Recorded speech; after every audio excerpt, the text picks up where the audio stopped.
মৎস্যরাজ এবং মৎস্যগন্ধার জন্মের সেই অপূর্ব কাহিনীর কথা শুনতে পেলেন। এবার যত দিন যাচ্ছে ততই মাছের গন্ধ বেরোতে শুরু হয়েছে, যার কারণে তিনি চিন্তা করলেন যে আমার এই মেয়েকে তো কেউ বিবাহ করবে না, আমার এই মেয়েটাকে কেউ বিয়ে করবে না। এই জন্য তিনি মনে মনে চিন্তা করলেন, যদি আমি ধর্মার্থ নৌকা করি, ধর্মার্থ নৌকা দিয়ে মহাত্মাগণ যমুনা পার হন, কোনো না কোনো মহাত্মার যদি কৃপা আমার মেয়ের উপরে পড়ে, তাহলে তার শরীরে মৎস্যগন্ধ দূর হতে পারে, না হলে কোনো ছেলে আমার মেয়েকে বিবাহ করবে না। এইভাবে বহুদিন গত হয়ে গেল। আজ দৈবক্রমে পরাশর মুনি তীর্থ ভ্রমণ করতে করতে সেই যমুনার তীরে এসে উপস্থিত হয়েছেন। তিনি বললেন, হে বালিকা, তুমি কি আমাকে নদী পার করে দিতে পারবে? তুমি কি নৌকা চালাতে পারো? তিনি বলেন, হ্যাঁ, আমি নৌকা চালাতে পারি। বলে, তাহলে আমাকে তুমি পার করে দাও। এই পরাশর মুনি বিরাট বড় একজন জ্যোতিষশাস্ত্রবিদ ছিলেন। পরাশর জ্যোতিষশাস্ত্র খুব কম পাওয়া যায়, বিশাল একজন পণ্ডিত ছিলেন। তিনি তখন বিচার করে দেখলেন, আরে এখন তোকে গর্ভদানের একটা ভালো সময়, দিনের বেলায় একটা গর্ভদানের ভালো সময় এসে উপস্থিত হয়েছে। এই সময়ে যদি কাউকে গর্ভদান দেওয়া যায়, তাহলে সেই গর্ভে ভগবানের জন্ম হইবে, ভগবানের অংশ অবতার নিয়ে পৃথিবীতে আসবেন, উত্তম সন্তান আসবে, পৃথিবীতে জন্ম নেবে। এমন একটা শুভ সময়, এমন একটা শুভ মুহূর্ত তিনি বিচার করে দেখলেন। পরাশর মুনি বিরাট বড় জ্যোতিষশাস্ত্রবিদ ছিলেন। তিনি জানতেন যে উত্তম সন্তান লাভ করতে গেলে কিভাবে উত্তম সন্তান আসে। আমরা কিন্তু শাস্ত্রে জানি না, শাস্ত্র পড়িও না। সংসার জীবনে প্রবেশ করে অনেকেই ব্রহ্মচর্যের পরে, কিন্তু সংসার জীবনে উত্তম সন্তান কিভাবে আসবে সেটাও সে জানে না। একজন নারী ঋতুবতী হওয়ার পর 4টি দিন বাদ দিতে হয়। তৃতীয়, প্রথমে অন্নি চণ্ডালিনী, দ্বিতীয় ব্রহ্মঘাতিনী, তৃতীয় চ শূদ্রাণী। যদি ঋতুর প্রথম দিবসে কেউ স্ত্রীতে গর্ভধান করে, তাহলে সেই সন্তান চিররোগী হইবে সন্তান। যদি ঋতুর দ্বিতীয় দিবসে কেউ গর্ভধান করে, সেই সন্তান হবে চির দুঃখী, দরিদ্র। যদি ঋতুর তৃতীয় দিবসে কেউ গর্ভধান করেন, তাহলে সেই সন্তান হবে মৃতবৎসা, গর্ভেতেই সন্তান মারা যাবে। ঋতুর চতুর্থ দিবসে যদি কেউ গর্ভধান করেন, তাহলে সেই সন্তান হবে চির গরিব, বলতে দরিদ্র। সারা জীবন সে দরিদ্রতার সঙ্গে যুদ্ধ করতে হবে। এই জন্য এই 4 দিবস গর্ভধান করা শাস্ত্রে নিষেধ করা আছে। ঋতুর পঞ্চম দিবসে যদি গর্ভধান কেউ করেন, তাহলে সৌভাগ্যবতী কন্যা সন্তান তার জন্ম হইবে। ঋতুর ষষ্ঠ দিবসে যদি কেউ গর্ভধান করেন, তাহলে নিজের মতন সন্তান হইবে, জেসা বাপ বেসা বেটা। পিতার যেমন স্বভাব চরিত্র আদি আছে, পুত্রের মধ্যে সেই রকমই স্বভাব চরিত্র হইবে। সে সেই রকমই হবে। ঋতুর সপ্তম দিবসে যদি কেউ গর্ভধান করেন তাহলে সুন্দরী গুণবতী কন্যা হয়। ঋতুর অষ্টম দিবসে যদি কেউ গর্ভধান করেন অতি ধনবান পুত্র লাভ করা যায়। ঋতুর নবম দিবসে যদি কেউ গর্ভধান করেন তাহলে সৌভাগ্যবতী কন্যা সন্তান জন্ম নেয়। ঋতুর দশম দিবসে যদি কেউ গর্ভধান করেন তাহলে গুণবান পুত্র হয়, বড় নেতা, বড় অফিসার ইত্যাদি, ডাক্তার, মাস্টার, ইঞ্জিনিয়ার, এরকম। ঋতুর একাদশ দিবসে যদি কেউ গর্ভধান করেন সেই গর্ভে কন্যা সন্তান জন্ম নিবে, কিন্তু সেই কন্যা হবে দুশ্চরিত্রা, বেশ্যাবৃত্তি করবে, দুশ্চরিত্রা হবে। ঋতুর দ্বাদশ দিবসে যদি কেউ গর্ভদান দেয় তাহলে গৌরবপূর্ণ সন্তান জন্ম হইবে, মান, জন্মা, সম্মান, প্রতিষ্ঠা, খ্যাতি লাভপূর্ণ সন্তান, যে সন্তানের যশ লোকের দেশে গাইবে। ঋতুর ত্রয়োদশ দিবসে যদি কেউ গর্ভদান দেয় তাহলে মহাপাপিনী কন্যা সন্তান জন্মগ্রহণ করে। ঋতুর চতুর্থ দিবসে যদি কেউ গর্ভদান করে তাহলে সুশীলা ধার্মিক সন্তান জন্ম হয়। ঋতুর পঞ্চম দিবসে যদি কেউ গর্ভদান করেন বুদ্ধিমতী কন্যা সন্তান জন্ম হয়। আর ঋতুর ষোড়শ দিবসে যদি কেউ গর্ভদান করে তাহলে জ্ঞানবান পুত্র সন্তান জন্মগ্রহণ করিয়া থাকে। পরাশর ঋষি এই ব্যাপারে সম্পূর্ণ অভিজ্ঞতাবান। তিনি জানেন যে দিনের বেলায় গর্ভদান করা নিষিদ্ধ, কারণ দিবাভাগে যদি স্ত্রী সহবাস করা হয় তাহলে স্বামীর আয়ু হরণ হয়ে যায়, স্বামী অকালে মারা যায়। কিন্তু পরাশর ঋষি দেখলেন যে দিনের বেলায় এখন যদি কাউকে গর্ভদান দেওয়া যায় তাহলে উত্তম সন্তান লাভ হইবে। কিন্তু সত্যবতী তো বা মৎস্যগন্ধ তিনি তো তখন ছিলেন কুমারী, এরা তো ঋতু হয়েই নাই। আচ্ছা, ঋতু না হলে তো সন্তান ধারণের ক্ষমতা থাকে না, তাহলে সত্যবতী কেমন করে সন্তান ধারণ করলেন? বলে সব পরাশর ঋষির তপস্যা শক্তি, ভজন প্রভাবে। এ সাধারণ ব্যাপার নয়, এ বিশেষ ব্যাপার বললেন। শাস্ত্রে বলছেন দিনের বেলা গর্ভদান দেওয়া নিষেধ।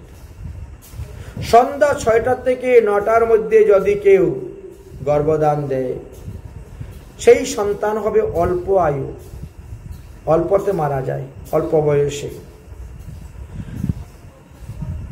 রাত্রি 9টা থেকে 12টার মধ্যে যদি কেউ গর্ভধান দেন সেই সন্তান হইবে মূর্খ, ক্রুদ, দরিদ্র, বেবিচারী। রাত্রে মধ্যরাত্র 12টা হইতে 3টার মধ্যে যদি কেউ গর্ভদান দেন সেই সন্তান হবে দীর্ঘ আয়ু, কিন্তু সে দুর্মতি এবং সে দাস্যবৃত্তি দুর্জন হইবে। ভোরে রাত্রে 3টা হইতে সকাল 6টার মধ্যে যদি কেউ গর্ভদান দেয় তাহলে হরিভক্তি পরায়ণ সন্তান জন্ম হয়, বৈষ্ণব সন্তান জন্ম হয়, সুবুদ্ধিমান সন্তান জন্ম হয়। আর এই সন্তানের দ্বারা তার বংশ উদ্ধার হয়, তার কুল উদ্ধার হয়, তার কুল নরকে যায় না। এর দ্বারা প্রমাণিত হলো কি, একজন মহিলার মাসিক ধর্ম হওয়ার পর 4 দিন বাদ এবং বেজুর দিন অর্থাৎ 5, 7, 9, 11, 13, 15 ইত্যাদি দিবসে গর্ভদান দিলে কন্যা সন্তান হবে। আর 6, 8, 10, 12, 14, 16 ইত্যাদি দিবসে গর্ভদান দিলে পুত্র সন্তান হইবে। এই রবিবার, মঙ্গলবার এবং বৃহস্পতিবারে গর্ভদানে পুত্র সন্তান হয়, কন্যা সন্তান।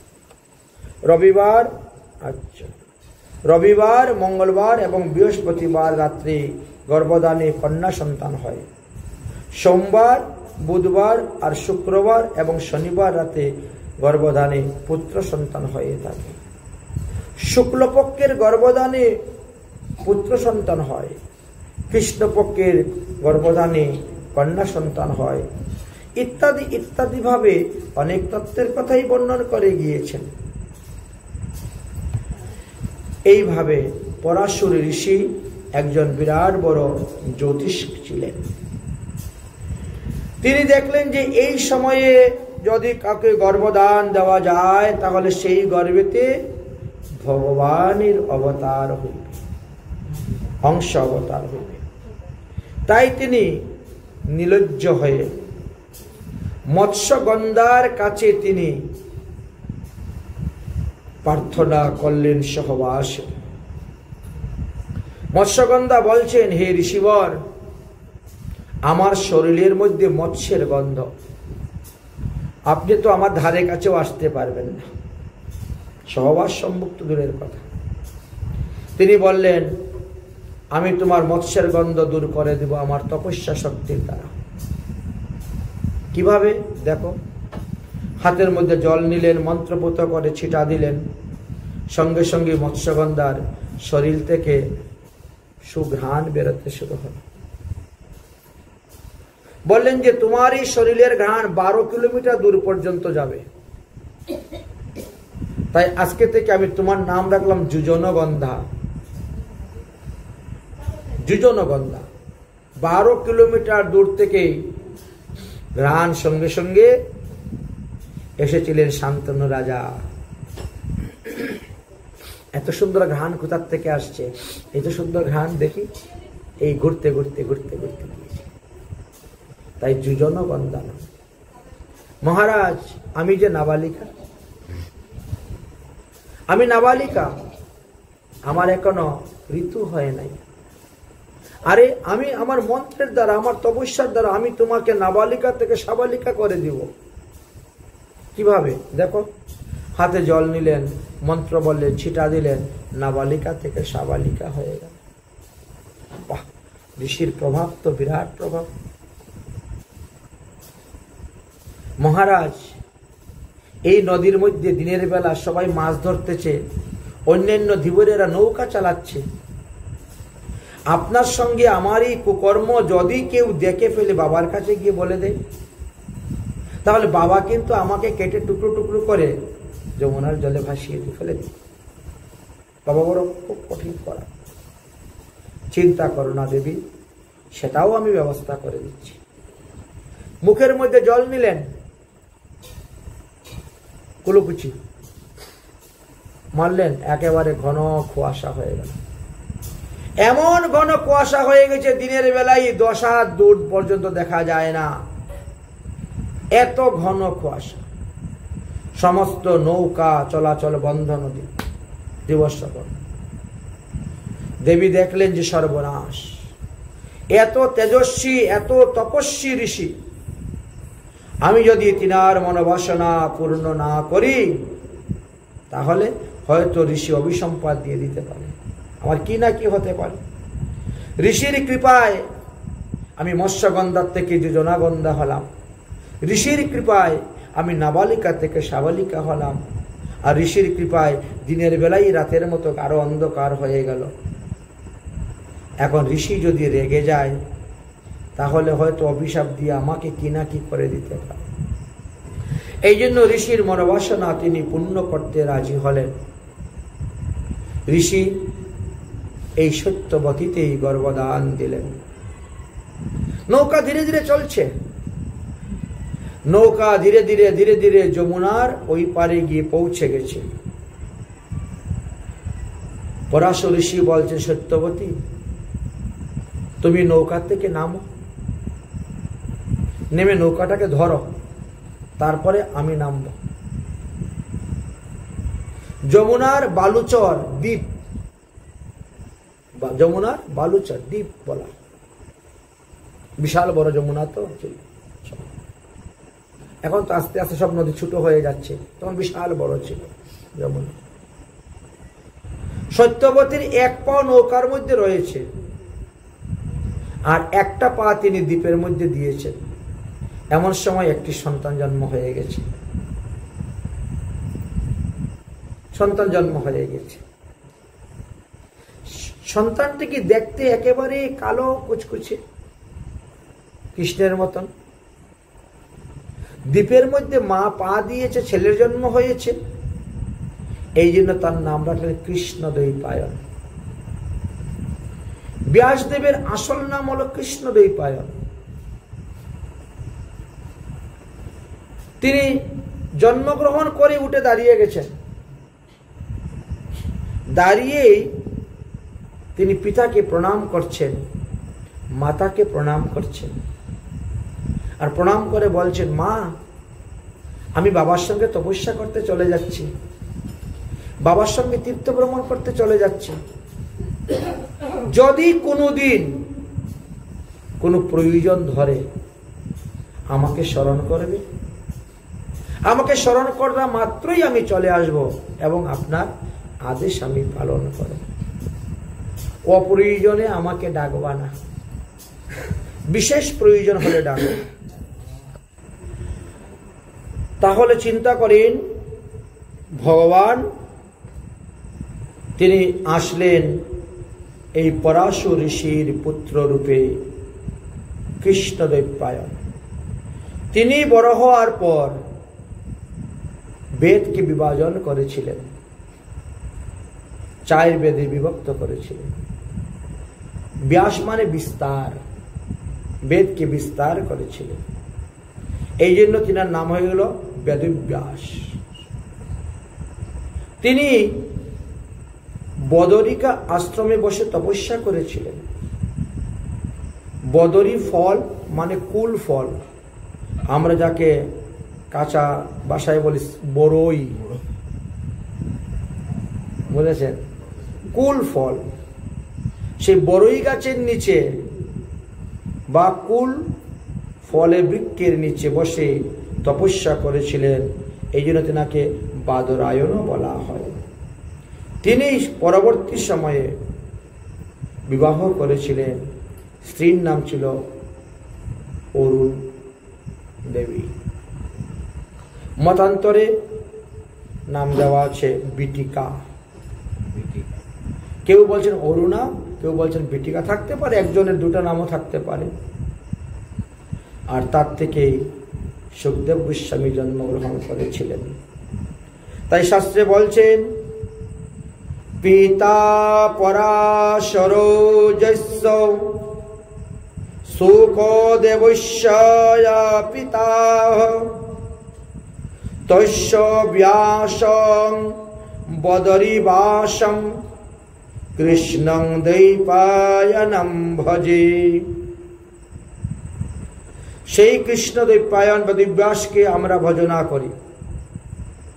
তিনার আজকে জন্মতিথি, তাই আজকে এই পালন করা হচ্ছে। তিনার পিতা হলেন পরাশর ঋষি, পুত্র হলেন সুখদেব গোস্বামী পাদ, স্ত্রী হলেন অরুণা দেবী বা বিটিকা। যাই হোক, পরাশর পিতায়াম শুকদেব সুতঃ বেদের বিভাগ কর্তা বলি যিনি বিখ্যাত।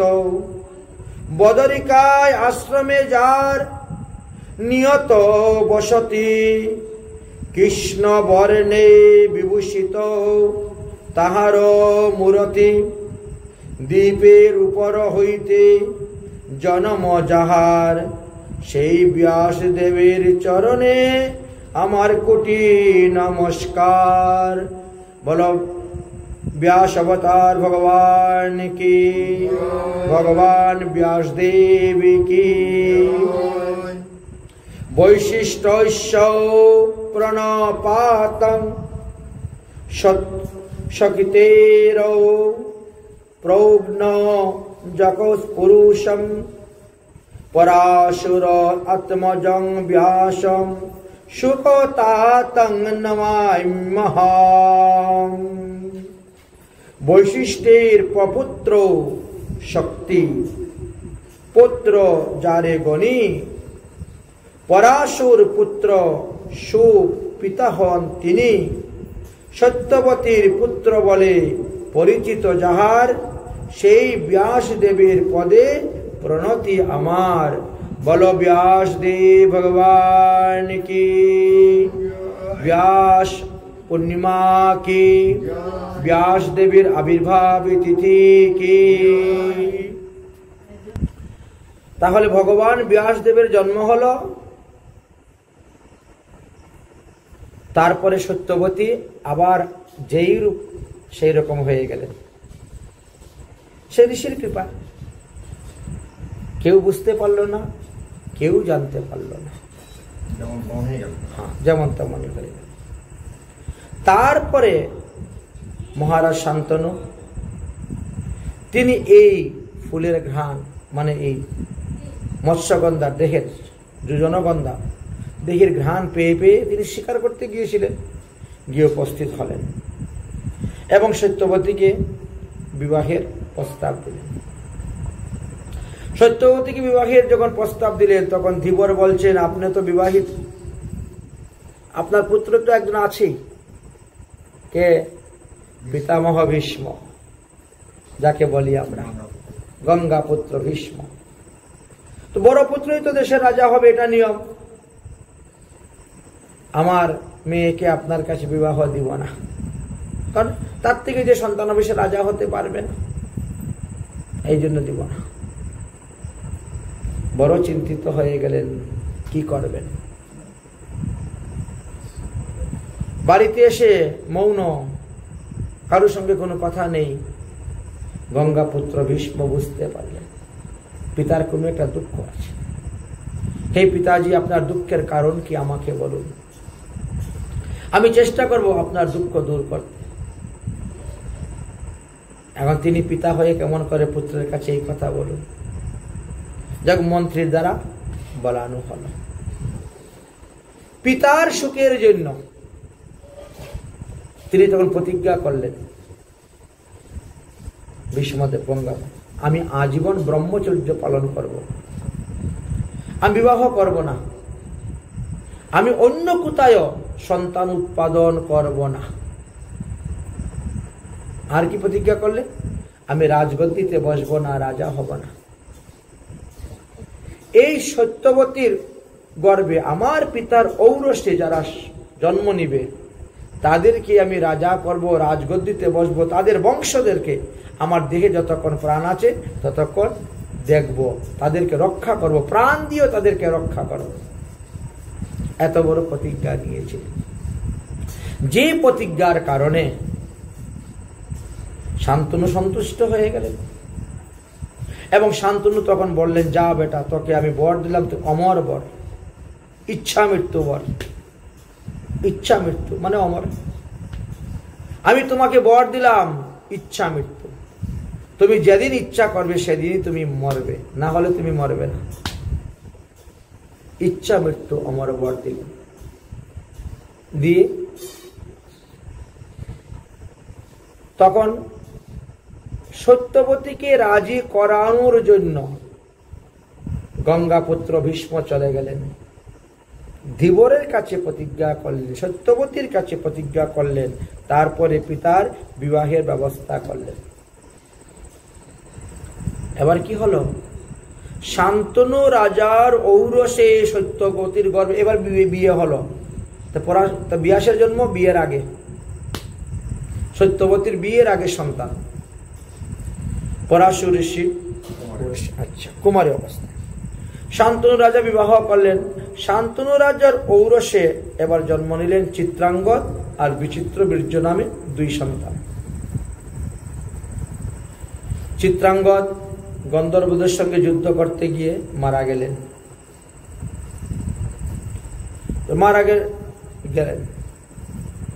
তারপরে কাশীরাজের কন্যা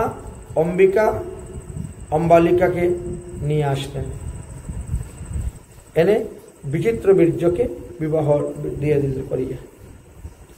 বিচিত্র বীর্য বিবাহ করলেন, কিন্তু সন্তান উৎপাদনের আগে তিনিও মারা গেলেন। এবার বংশ রক্ষা কে করবে? একটা বিশাল বিপদ।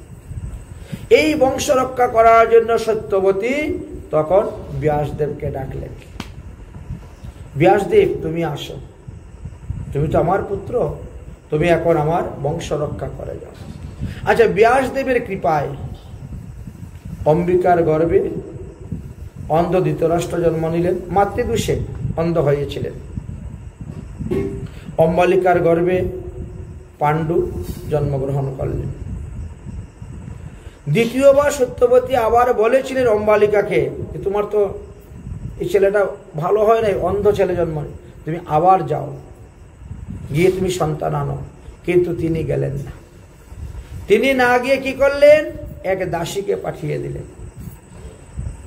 রানীর মতো কাপড় চোপড় পরিয়ে।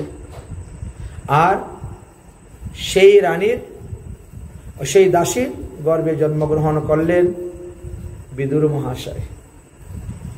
শ্রীমদ্ ভাগবত মহাপুরাণে বললেন বিদুর মহাশয় হলেন ব্যাসদেবের ঔরসজাত সন্তান, প্রমাণ দিলেন। আর এদিকে সুখদেব ক্ষেত্রজ পুত্র। সুখদেব হলেন ক্ষেত্রজ পুত্র, আর বিদুর হলেন আত্মজ পুত্র। আচ্ছা, দুজনই ধার্মিক, দুজনই মহান। পাণ্ডবও ধার্মিক ছিলেন। মান্ডব ঋষির অভিশাপের কারণে যম মহারাজ বিদুর হয়ে জন্মগ্রহণ করলেন। আচ্ছা, বিদুর হয়ে যখন তিনি জন্মগ্রহণ করে আসলেন পৃথিবীতে, তখন যমরাজ্য কে রাজত্ব করেছিল? যমের কাজটা কে করেছিল জানেন? হ্যাঁ, বলেছেন। যমের কাজ তখন করেছিলেন অর্যমা। অর্যমা নামক সূর্য। তিনি তখন ওই যম রাজার পুরীর রাজত্ব ভার গ্রহণ করে তিনি কাজ করলেন। যতদিন পর্যন্ত বিদুর রূপে তিনি পৃথিবীতে ছিলেন, তিনি আবার গেলেন, তখন তিনি বলছেন তোমার রাজ্য এখন তুমি সামলাও। হ্যাঁ, কে? তো বললাম তো, মান্ডব ঋষির অভিশাপে। মান্ডব ঋষির অভিশাপে ধর্মরাজ, তিনি যমরাজ, তিনি বিদুর হয়ে এসে জন্মগ্রহণ করেছিলেন। এই কথা ভাগবতে পরিষ্কার লেখা আছে। শ্রীমদ্ ভাগবত মহাপুরাণের প্রথম স্কন্ধের 13 অধ্যায় 15 নম্বর শ্লোকেতে দেওয়া আছে, যাবৎ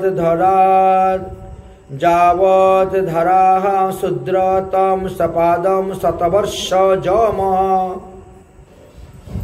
অবিব্রহ অর্যমা দণ্ডম যথাবদৈজ্ঞকারীষু। অর্যমা ততদিন রাজত্ব করেছিলেন। আচ্ছা, বিদুর মহাশয়ের অভিশাপ ছিল 100 বৎসর, কিন্তু তিনি 100 বৎসর থেকে বেশি সময় ছিলেন। ভগবান শ্রীকৃষ্ণই তো 125 বছর লীলা করেছেন। বিদুর তো তার আগে জন্ম নিয়েছেন, আর ভগবানের অন্তর্দানের পরে গিয়ে তিনি অন্তর্দান হয়েছেন। তাহলে বিদুর আর 100 বৎসরের আসছিলেন, কিন্তু তার থেকেও বেশি তিনি ছিলেন। কেন ছিলেন? কৃষ্ণলীলা আস্বাদন করার জন্য, নিজের ইচ্ছা।